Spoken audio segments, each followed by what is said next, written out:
Bonjour et bienvenue pour cette nouvelle édition de Planète. Vous êtes sur le plateau de Franchise TV. Aujourd'hui, j'ai le plaisir de recevoir Fleur Sergent. Fleur, bonjour. Bonjour, enchantée. Alors, vous représentez le cabinet Simon Associés, que l'on ne présente plus. Et aujourd'hui, nous allons parler de l'Inde et notamment de la franchise en Inde. Alors, dites-moi, pourquoi la franchise est intéressante pour l'Inde ? Alors, parce que c'est un secteur qui actuellement s'y développe beaucoup. C'est de toute manière l'économie, de manière générale, se développe très rapidement en Inde. Vous avez peut-être entendu parler de ce qu'on appelle les BRIC, c'est-à-dire les pays qui pays sont, dont on parle beaucoup, voilà, effectivement. C'est un pays dont on parle beaucoup dont parce que c'est un le pays, Brésil, voilà, exactement. Donc qui était précédemment des pays dont l'économie était nettement moins développée que ce qu'on peut connaître en Europe par exemple, mais qui connaissent actuellement un développement très fort. Alors aujourd'hui, l'Inde c'est un pays qui a dépassé depuis plusieurs années le milliard d'habitants et qui voit se développer une classe moyenne telle qu'on peut la définir ici aussi, qui est peut-être proportionnellement encore par rapport au nombre d'habitants encore minoritaire, mais qui, vu le nombre total d'habitants, est très importante. Et on voit se développer la franchise de façon très forte, surtout des réseaux indiens, mais également des réseaux internationaux qui viennent s'implanter en Inde. Et actuellement, il y a très peu de représentants français en Inde, de réseaux français en Inde, et surtout des réseaux, par exemple des grandes chaînes américaines. Alors, ça veut dire quoi? Ça veut dire qu'en tant que Français, l'exportation est très difficile en Inde, ou alors ça veut dire qu'il reste de la place et on peut y aller? Je pense que c'est surtout la deuxième solution. D'une manière générale, la France investit peu en Inde. Je crois que selon les dernières estimations, la France représente à peu près 1% des investissements directs étrangers en Inde. Donc c'est simplement une question de choix. On n'y pense pas forcément a priori. C'est vrai que pour la franchise, on pense surtout, on voit sur les réseaux français s'implantent d'abord autour de la France, ensuite un peu plus loin et certainement pas en Asie en priorité. Les réseaux français implantés en Asie restent proportionnellement faibles et en Inde particulièrement. J'imagine notamment que pour des Français, la culture indienne peut faire peur. Parce que, effectivement, il y a quand même d'énormes différences culturelles entre l'Inde et la France. Oui, alors énorme certes, et on ne peut certainement pas implanter un réseau français comme ça directement, en implantant directement le concept tel qu'il est développé en France sans l'adapter. Je pense notamment à la restauration, qui est l'un des secteurs qui est le plus représenté en Inde, puisqu'on trouve surtout des enseignes d'habillement, d'alimentation, de restauration. Et là, pour la restauration, c'est assez évident. On peut pas implanter comme ça un réseau avec un concept français en Inde. Il faudra nécessairement des adaptations. Mais c'est pas propre à l'Inde. Il y a beaucoup de pays où des adaptations plus ou moins fortes sont nécessaires et où cependant les réseaux français ou étrangers s'implantent je vais pas dire sans difficulté, mais peuvent le faire. Alors pour s'implanter en Inde justement, faut-il passer par des phases intermédiaires, justement aller s'implanter pour s'entraîner dans d'autres pays avant de passer à une deuxième étape et imaginer s'exporter beaucoup plus loin? Alors, dans des cultures très différentes. Oui, ça dépend effectivement des situations. D'une manière générale, quand on n'a pas de relations privilégiées avec le pays, c'est préférable de commencer par une culture un peu plus proche, je pense. Et c'est ce que font la plupart des réseaux. Maintenant, il y a des exceptions. On peut avoir des liens privilégiés avec l'Inde, comme on peut avoir des liens privilégiés, mettons, avec le Brésil, avec le Japon, avec la Chine. Et avoir surtout, si on a un partenaire local qu'on connaît déjà, ça peut être un facteur de décision qui permet de s'implanter d'abord dans ce pays. Mais ça, c'est forcément plutôt une minorité. Alors vous venez de nous parler des secteurs qui sont très présents en Inde. Quelles sont les enseignes qui sont déjà représentées en Inde et qui sont déjà connues au niveau international? C'est surtout, comme je vous ai dit, des chaînes américaines. J'ai vu par exemple Pizza Hut implanté à Pondichéry. Bon, ça n'est qu'un exemple, mais je sais que Gap est également implanté en Inde, et McDonald's aussi. On voit beaucoup de chaînes, surtout américaines, des grandes enseignes, disons, qui commencent à s'implanter là-bas ou qui sont déjà implantées là-bas depuis plusieurs années. Mais le phénomène sur place est encore essentiellement indien. En matière de droit, comment se développe la franchise en Inde? Y a-t-il des dispositions législatives comme en France? On sait qu'en France, je ne vais pas le répéter, quoique c'est toujours bon de le répéter pour nos téléspectateurs, on a la loi Douma, on a un code de déontologie, un code européen de déontologie, etc. Est-ce que c'est à peu près la même chose en Inde ou c'est encore un marché très précoce? Alors, On n'a pas de loi spécifique à la franchise. D'ailleurs, en France, c'est pas exactement le cas non plus. On a la loi Doubin qui n'est pas vraiment spécifique à la franchise. On sait qu'en pratique, ça s'applique surtout à la franchise et à la concession. Mais il n'y a pas d'équivalent, même pour l'information précontractuelle en Inde. Donc, le droit de la franchise en Inde, c'est du droit des contrats, qui est principalement régi par la liberté contractuelle. C'est essentiellement ça. Et de la même manière, pour tout ce qui est relatif à l'information précontractuelle, on a des principes voisins de la bonne foi qui peuvent entraîner la nullité ou la réparation du dommage en cas de tromperie, par exemple. Donc, mais il n'y a pas de loi spécifique avec un document dont le contenu serait défini par la loi, qui serait à remettre aux franchisés. Ça n'existe pas pour l'instant en Inde. Je vais vous demander d'être un peu visionnaire. Vous pensez que ça sera le cas un jour, peut-être, ou... Pas à ma connaissance, dans les prochaines années en tout cas. D'accord, donc voilà, c'est pas dans l'immédiat. Donc c'est quelque chose à savoir si on souhaite s'exporter. Pour l'instant, j'ai envie de dire que le marché, même en matière de droit, est plutôt, entre guillemets, libre. Oui, c'est plus léger qu'en France, beaucoup plus léger par exemple que dans les pays comme l'Australie ou les États-Unis qui ont une information précontractuelle qui est même plus lourde qu'en France, mais bon, ça ne veut pas dire qu'il ne faut pas donner aucune information, ça, je ne veux pas dire ça, mais pour l'instant, l'état du droit, c'est la liberté contractuelle, essentiellement. Maintenant, il y a également une loi qui protège la concurrence, donc on ne peut pas faire exactement ce qu'on veut dans le contrat.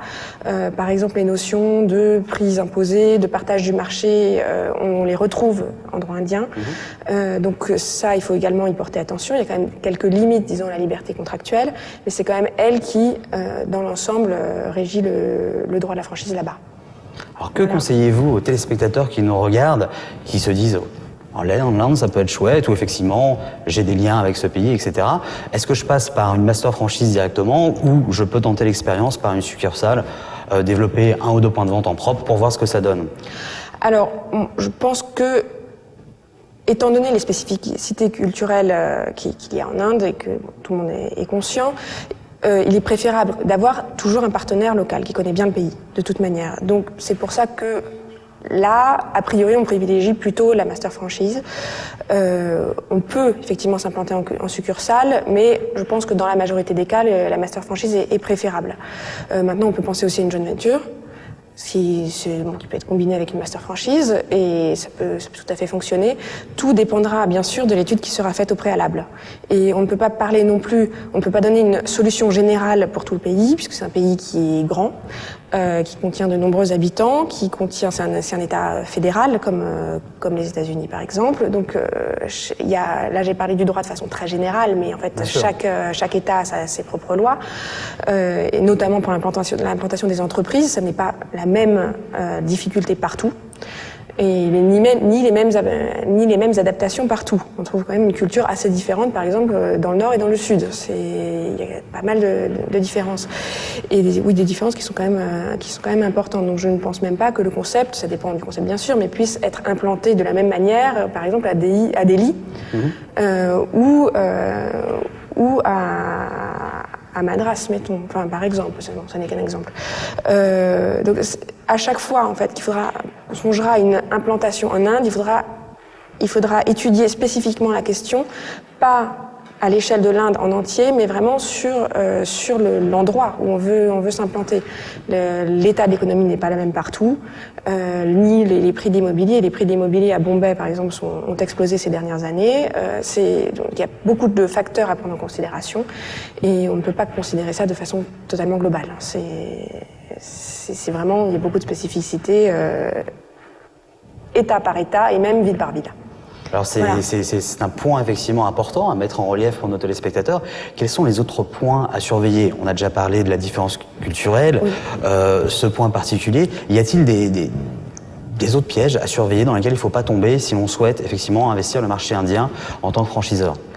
Alors, plutôt que de pièges, ça c'est... De pièges ou de points? De points à voir plutôt. Alors je vais parler de la marque, parce que la marque est protégée en Inde. Il y a une loi qui protège la marque, qui contient quelques spécificités, mais qui est quand même comparable à ce qu'on peut trouver ailleurs.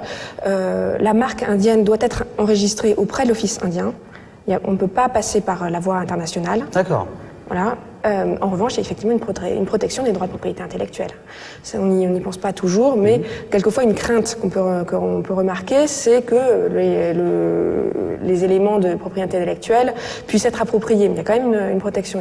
Il faut protéger la marque et donc la déposer auprès de l'Office indien en la matière. C'est une chose très importante. Voilà. Un mot peut-être sur les conditions de vie, j'ai envie de dire, des Français, notamment dans ce pays. C'est vrai que vu de l'Hexagone, on entend parfois un peu de tout et de n'importe quoi sur la vie quotidienne en Inde. Comment ça se passe? Je crois qu'il y a vraiment déjà de grosses différences au niveau social entre les riches, les pauvres, les classes intermédiaires. Est-ce que pour un Français, j'ai envie de vous demander, la situation est réellement vivable au quotidien? Alors ça, évidemment, ça dépend des gens. Il y a des gens qui aiment beaucoup, d'autres qui n'aiment pas du tout. Bon, ça, c'est une question de personnalité. Ça dépend aussi, comme je l'ai dit tout à l'heure, pour l'économie en général, ça dépend de la même manière de l'endroit où on est. Donc déjà de fortes disparités entre le nord et le sud, les grandes villes en Inde. Les grandes villes et les plus petites, celles qui sont, parce qu'on voit des villes moyennes, à l'échelle de l'Inde, c'est-à-dire énorme pour la France, qui se développent beaucoup et où finalement les investissements étrangers commencent à se manifester. Donc on peut tout à fait vivre en Inde. Il y a des villes où il y a beaucoup d'étrangers qui vivent sans réel problème. Voilà. Donc ça demande évidemment de savoir s'adapter, mais Et qu'en est-il de la communauté française en Inde? C'est une communauté très représentée. J'ai envie de vous dire, si moi demain je tente l'aventure de l'expatriation en Inde, est-ce que je vais me retrouver un petit peu le seul petit Frenchie, ou je vais pouvoir facilement rencontrer du monde, échanger justement sur le partage d'expériences de la vie au quotidien?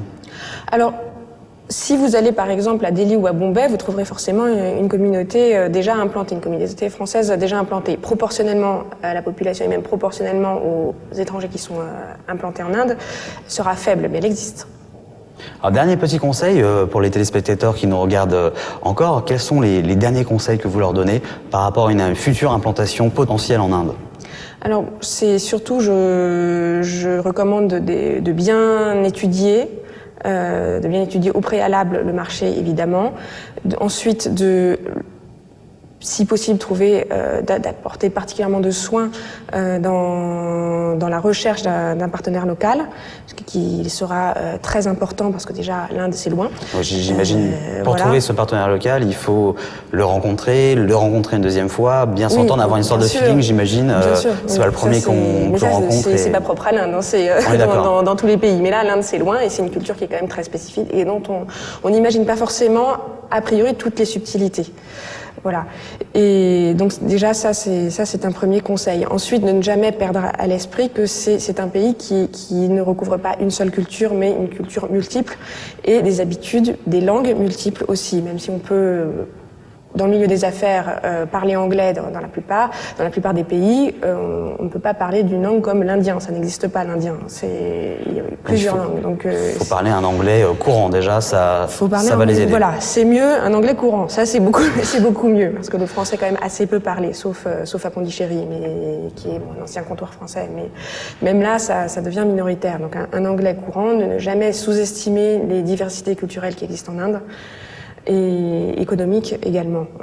Voilà. Et ensuite, sur les pays, les États indiens qui sont en général considérés comme les plus favorables à l'investissement, on peut citer notamment l'État de Delhi, qui est un État, c'est une ville et un État, l'État du Maharashtra, j'ai fourché, bref, qui est l'État dont la capitale est Bombay, Mumbai aujourd'hui. Donc l'État, c'est, comme j'ai envie de vous embêter, je m'hasarderais pas à le prononcer moi, mais...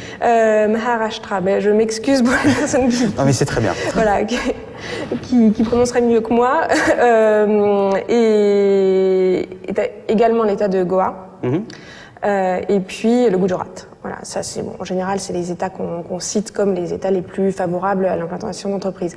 Maintenant, il y a aussi des zones qui sont spécifiques, qui bénéficient de règles particulières pour favoriser l'économie, des zones économiques spéciales. D'accord, avec des aides. Alors là, un peu, voilà, avec des aides, avec pas forcément sous forme de subventions, mais même de dispenses, par exemple. Enfin, ça dépend des zones. Et là, elles sont vraiment multiples. Je ne pourrais pas vous en citer comme ça. Bien sûr. Mais elles sont multiples. Et voilà. Donc, et puis ça, c'est, je pense, dans la plupart des États indiens.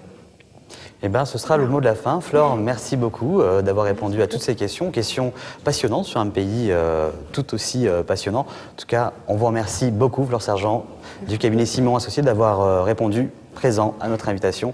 Et je suis sûr qu'on vous retrouvera très bientôt pour parler de d'autres destinations. Avec plaisir. Quant à vous, restez connectés. Les programmes continuent. Vous êtes sur Franchise TV, bien sûr.